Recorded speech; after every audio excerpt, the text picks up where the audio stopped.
First impressions are important.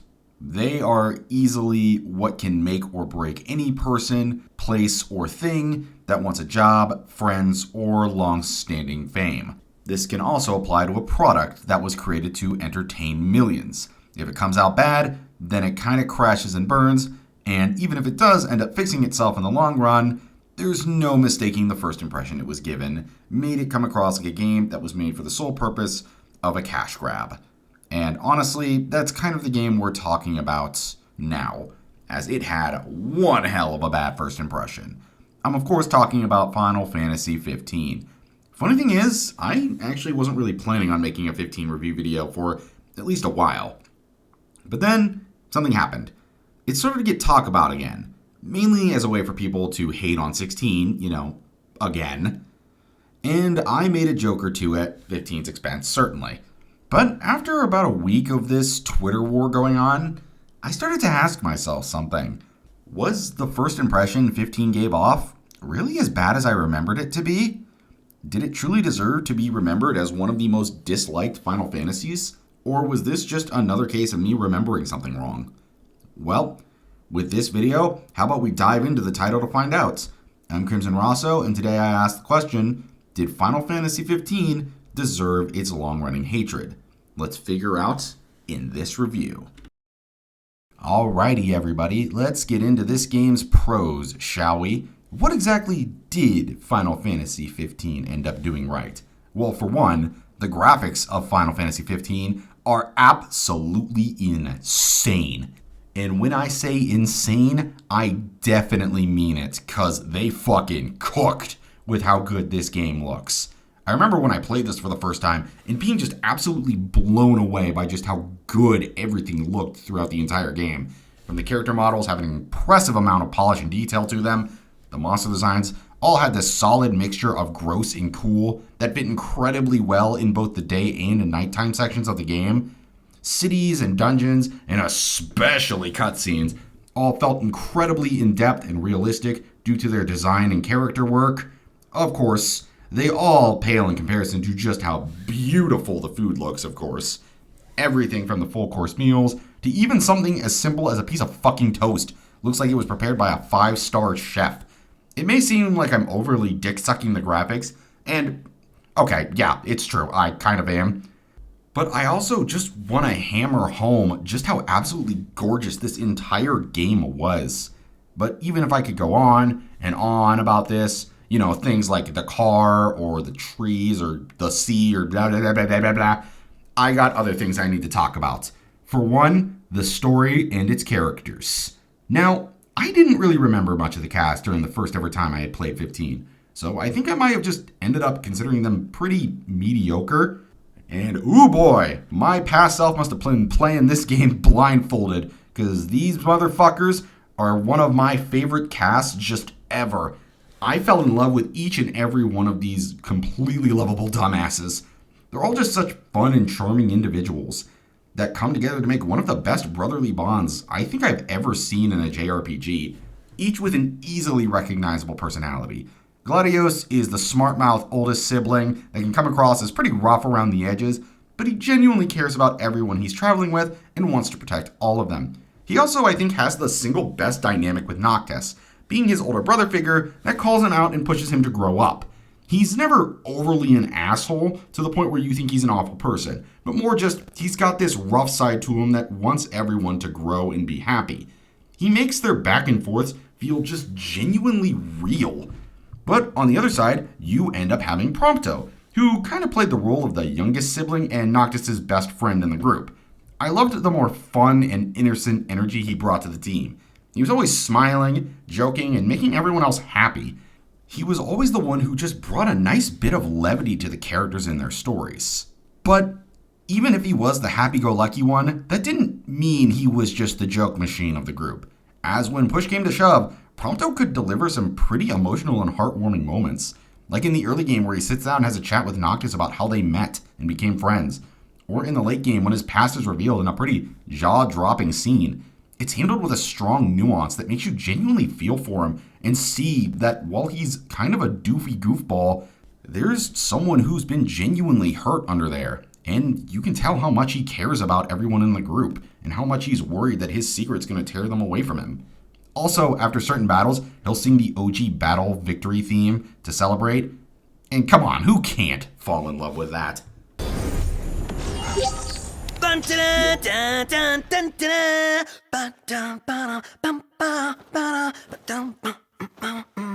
This sounds like you're having fun. But when it comes to the brothers here, how could we not talk about Ignis? Now, unlike the hot-headed Gladios or the happy-go-lucky Prompto, Ignis was much more the level-headed one of the group. He always had this calm, cool demeanor, and he always plays the group's straight man. He's the guy that, despite how tough things get, kept a cool head and always stayed responsible. I think he was always at his best calming down the group or keeping Noctis from going a little too crazy when he was trying to get information about stuff. I also just loved how he never let things hold him back. Even when things go insanely south for him due to losing his sight after the Leviathan battle, he never lets that control him. He even goes as far as to tell everyone to just be prepared to leave him behind if it's needed to. He's prepared to be sacrificed and thrown to the wolves if it means it can help everyone else. And I freaking love that about this man. He is such a badass. And finally, we have Noctis. And at first, I gotta admit, I didn't like Noctis very much.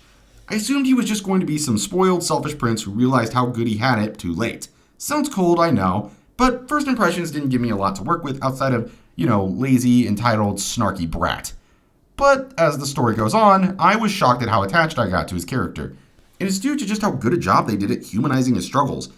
He comes across at the beginning as someone who doesn't really give a shit about what's going on. He doesn't really seem to care that he's going to one day be ruler of a kingdom, and he gets mad at people who try to get on his case about it. But as the story goes on, and when the big twist happens that his kingdom gets invaded by the Empire, he's now forced onto the run and has to grow into a ruler strong and capable enough of taking back his kingdom. And it's very easy to see how much it genuinely scares him. It's such a fantastic journey to watch. He constantly clashes with the world that's forcing him to grow up. It all blends together to make one of the most satisfying character arcs I've played in a good long while. He ended up really winning me over by the time I had reached the end game. And that's all of the characters and what I thought about them. We've tackled each of these guys, so how about we talk about the story now? What exactly happens in 15? Well, our boy Noctis is getting married to begin a peace treaty between the two kingdoms. And him and the boys set off on a small journey to get there, doing quests and just hanging as bros do. But on the way, they learn that this was all a setup by the enemy empire to lower Noctis' homeland's guards to launch an invasion. And as a result, Noctis and crew must now go on the run until they can figure out just what on earth is going on, and more importantly, how they can fight against it. Along the way, dealing with monsters, titans, and some insane reveals that make the journey certainly one to remember. It's got its fair share of problems, but we'll get to those soon. And that's pretty much the basis of the story. So, how about we go into Final Fantasy XV's single most divisive aspect? Its gameplay. Now, unlike pretty much every title before it, Final Fantasy XV was the first mainline title to be full-on action gameplay. And while I do think it's got some big issues, which we will get to later, obviously, I actually ended up enjoying aspects of it. I wanted to go over the things I genuinely liked about combat. For one, I loved the ability to instantly swap weapons. You could equip up to 4 onto Noctis for battle, and you can swap between all of them in an instant, giving combat a more stylish edge and feel. There was just something satisfying from swapping to dual blades and then using a large sword in order to cut down your enemies. Felt really fucking good, I'm not even gonna lie. There was also the warp mechanic, which gave you opportunities to not only dodge dangerous attacks, but gave you the warp strike option. A pretty damn cool move that felt amazing to utilize in battle. Plus, when you wanted to deal some extra damage, you could call in one of your allies to strike them down through a timed command, adding some team synergy to battle and making it feel like more than just Noctis wreaking havoc. I personally think the gameplay was at its best in things like boss fights or hunting these really big monsters, as that's when battles truly shine as the mechanics come together to flow at their best. And that's pretty much all I gotta say for combat. Was there anything else I wanted to add? Oh yeah, the cooking system. How could I have forgotten? While nowadays the cooking system is much more known for the Ignis recipe meme, it's kind of understated how 15 ended up popularizing the concept of cooking and eating to gain temporary stat buffs. It certainly existed before 14 in games like the Tales of franchise and even to an extent Trails, but 15 was the game that I believe made it mainstream, kind of like how Final Fantasy X ended up making things like skill trees more mainstream. And it's very easy to see why. There's just something addictive about gathering up materials to cook up a dish that could help turn the tides of several battles in your favor. It was a very cool concept. And it also helped incentivize players to go into shops and restaurants for the off chance you could get a new recipe to make. It also got you to explore the world more by walking through fields, fishing, going to take on monster hunting quests, or just talking to random NPCs in towns to gain more materials or recipes. And last, and most certainly not least, we gotta give a shout out to this game's absolutely insane soundtrack. Composed by the legend herself, Yoko Shimura, whose talents are best notified in my favorite series, Kingdom Hearts, ended up composing the soundtrack for the game. She lends her musical talents and gives it an element that makes it all next level. I think my two personal favorite tracks from this game were easily the battle theme known as Stand Your Ground, and the second going to Hunter Be Hunted. Both godly tracks that I just couldn't get enough of. Hell, I'm listening to a few of them now. It really helps work on this video more. And outside of that, that's pretty much it for this game's pros. So, what about the cons? What does 15 do wrong? Well, let's talk about that now, shall we? Alright, so I've given 15 the praise I truly believes it deserved. So now, I think it's time we talked about what 15 didn't do very well. First and foremost, I want to talk about the biggest issue I think this game suffers from. Let's talk about the car. You know, the thing is, when the concept of driving a car in 15 was introduced, I gotta admit, I thought it was a pretty cool idea. Traveling around in the car with your bros, seeing the sights on your journey, and listening to old Final Fantasy tracks that you can pick up from stores seemed kind of dope. And in a way, it kind of is. But it comes with two major problems. For one, while you're in your car, you will barely, and I mean barely, run into any enemies whatsoever, which can not only make the game feel kind of boring, but can also run the risk of making your party members underleveled for various fights later on. The only way to get into a run-in while you're in a car is through an enemy Empire airship ambush, which is very infrequent if I'm being honest. I remember one time it happened like 5 minutes within each other, and then there was one where I didn't get one for like 2 hours. I don't know if these are random encounters or if they're just completely staged. Let me know in the comments down below because I was never able to find anything that explained it. Anyways, that's the first instance. The second instance is when the demons are on the prowl if you decide to drive at night. Something the game, for some reason, doesn't want you to do, as it constantly feels like it needs to remind you over and over again that driving at night is dangerous. Okay, look, I get these enemies are stronger and harder to kill, but for God's sake, I don't need to be hearing this every single time I get into a car at night. Just tell me once. I'm not an idiot. I can remember this. This should have just been a singular thing they brought up when demons are first ever introduced, instead of bringing it up all the fucking time you're trying to drive late at night. Outside of those instances, you will never run into monsters on the road. So that begs the question, why not just not use the car if it's such a big deal? Why not ignore it altogether and just go on foot? Well, I actually decided to try that. And boy, oh boy, let me tell ya, this game is not designed for that. Because while ignoring the car lets you fight more monsters, you will also spend way more time doing absolutely nothing but running through big empty fields. The game is very heavily built around using transportation like cars and chocobos to get around, that trying to play without it makes traveling the entire world a nightmarish slog to experience firsthand. I get it, you like your car. It's a cool idea, I admit. But if it comes at the cost of not really being able to travel around on foot, then I'm going to say this right now. I think it would have just been best if you just readjusted it, rethought how it used, or just got rid of it completely. Outside of that, that's all I'll say about the car. It was just a mishandled part of the game. So what about my other gripes? Well, let me talk about my issues with combats. Now, I mentioned earlier that there are definitely things I enjoy about the combats, but I do have a major issue that keeps me from really saying it's great. And that's that this game's combat can turn into an unfollowable clusterfuck of nonsense. I swear, once the game puts more than like 4 enemies on the screen, the battles just turn into these huge explosions of attacks, moving enemies, particle effects, and numbers that just feels like it's so impossible to follow. I'm pretty sure I got motion sickness a few times because of how much you're just whipping around in battle. I love action combat in games, and 15 has some potential underneath it all, but man, it does not click with me. The main reason I even liked boss fights in 15 was solely because they only focused on one particular enemy, making it so you had much less shit to deal with on the screen.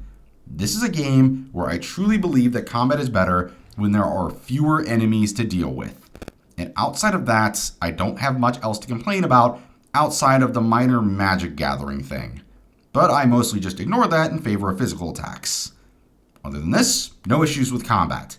So let's move on to how Final Fantasy XV mishandles certain aspects in its story. Now, I love a lot of 15 story. The battle with the Empire, the bond between the brothers, the second act is crazy, several of these characters are great, but there are genuine issues with how it handles a few aspects. For one, I feel like the love interest, Luna Freya, was not handled very well. Okay, scratch that, like not at all. And it comes down to a singular major reason why. You just barely spend any time with her. See, instead of giving us moments of Noctis and Luna Freya interacting throughout the story, the only interactions we really get between them is through flashbacks of them as kids and a few moments of them exchanging letters. And I'll be real, I'm not a fan of storytelling like this.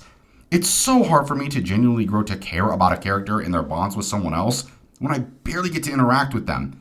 And it's made even worse when you hit the halfway point in the game where, after the craziest fuck Leviathan battle, it's revealed that Luna Freya ended up losing her life as an end result to that moment. And I get it's supposed to be a deep and emotional moment, but all I could really think about in that moment was, oh yeah, she was a part of the story. I kind of forgot she existed. Ignis losing his sight had more of an impact on me, and that's because I spent a lot of time with Ignis. I didn't spend a lot of time with Luna Freya, so I just really couldn't care about her. But she isn't the only misused character in 15, as another character ended up falling through the cracks named Iris, who was Gladios' little sister. Now, I'll be real, I'm not as critical with her as I am with Luna, since Iris herself isn't exactly meant to matter all that much to the story, but I was kind of disappointed that she didn't get a whole lot to really do. She shows up once, teams up with you on a mission, and kind of flirts with Noctis, and after that, you don't really see her anymore. She was just a fun character that I had a lot more enjoyment interacting with, and I liked the back and forth she had with Noctis. I'd even argue that I found her to be a better love interest than his canon one. It would have been cool to have both her and Luna have much more of a presence in this story. I heard 15 went through some development hell during its creation, so that might be a reason as to why these two felt so shafted, and if that's the case, that honestly kind of sucks. Outside of that, I've got no other issues. Well, except for one final part. One singular complaint that I felt was best to save for its own part, and that's the absolutely horrible way this game was chopped up and monetized to players. See, an interesting fact about Final Fantasy XV is that unlike a lot of other titles in the series, it wasn't originally planned to be the next mainline game at first. It was originally a side title being developed by Tetsuya Nomura, the creator of Kingdom Hearts, called Final Fantasy Versus 13. But at some point, the higher-ups forced him to cancel that project and made him turn it into Final Fantasy 15. Yeah, it was basically a slap across the face, as they told him he had to turn his passion project into something else entirely. That didn't exactly sit well with both Nomura and many of his fans, who felt like he was wrongfully robbed of creating his own vision. And as time went on, it seemed to have just gotten worse and worse between them all, to the point Nomura left the team working on 15 due to creative differences, which led to the most egregious aspect of 15, where they ripped out several key story beats and chose to sell them all as DLCs. Several moments that could have added more depth to both the story, world, and its characters are now being sold to you just so Square can make an extra buck. And I'm sure you can guess the outrage this ended up causing, to the point it stays as a permanent black stain on the game's legacy. They did eventually reach a Royal Edition that I played as well, and it does correct a lot of the original's issues by letting you have all the DLC as an option to play through, which was nice, but also begged the question on why this wasn't in the original option. And that is really the end of my cons. I don't have much else to say, so it's time for my final thoughts. We're finally at the end, so what do I think after this re-look back? Well, here's the thing. Final Fantasy XV has its problems, from its combat, to some of its characters, to its very greedy practices. But with my revisit, I gotta say, I don't think it was all that bad, as I found many things I ended up enjoying. Music, graphics, and even parts of the combats. And if you are curious about playing this for yourself, I'd recommend picking up the Royal Edition that they re-released, as it's basically the definitive way to play. So now on to rating this game. This one's going to be a little different, as I'm going to give it 2 different ratings based on both of the versions I played. Is a pretty average 5.5 out of 10 experience. It has very big issues, but it is not exactly a terrible title. Now, with the Royal Edition instead, I believe it deserves an upgrade in the form of a 7.5 out of 10, as this is what the game should have been from the start. It still has some of those core issues that I explained earlier, but it is easily the best way to play the game. And, well, that's the end of the video, everyone. Thank you for joining me on this look back on one of Square's more divisive titles. If you enjoyed yourself, do me a solid and like and sub down below for more content. And have a lovely day, and I'll see you all next time for more RPG shenanigans.